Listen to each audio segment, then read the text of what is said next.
power of God's love. When people ask, how do you know He loved us?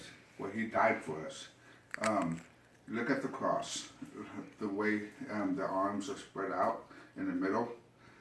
Your arms go that way. That's how much He loved us. That they nailed Him to the cross after He was whipped. So we're going to back up for a minute. So when they took Him to be judged, nobody wanted to judge Him because they couldn't find anything that He did wrong. And then when they finally crucified Him, they whipped Him. And then when they whipped one side, He stood up like a man, and because He had that much love for us, then they whipped Him again. And then they kept whipping Him till He was like almost dead. And then they stuck a crown on top of His head and forced it down where blood would go down His face. Okay, so when Jesus was carrying the cross, people would spit on Him, cuss at Him, throw things at Him, and they continued to do the things while they made Him carry His own cross.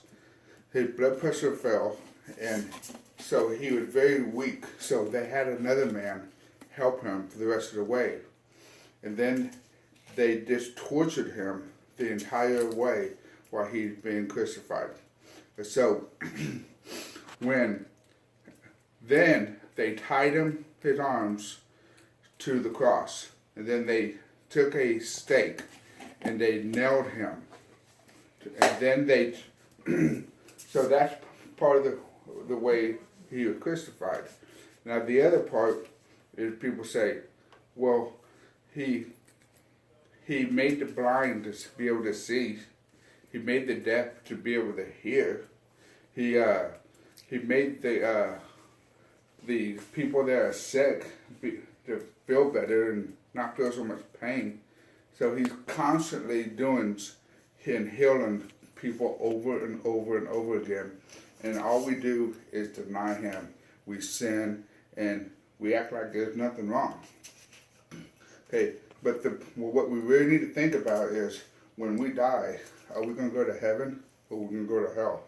And if you choose not to believe that, then that's on you. But the gift is free. All you have to do is accept Him into your heart, and He will change your life. You'll feel 100% better. I'm not saying that you're not going to struggle. I'm not saying that you're not going to ever hurt again, because that's not true.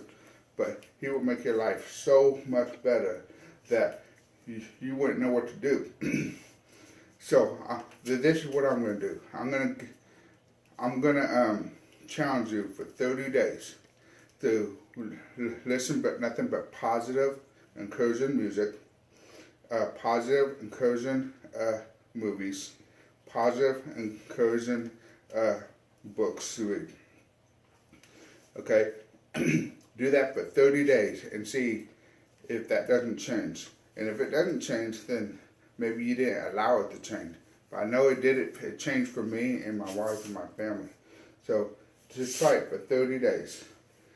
Okay? So have a good day, and I'll talk to you later. Just turn it off.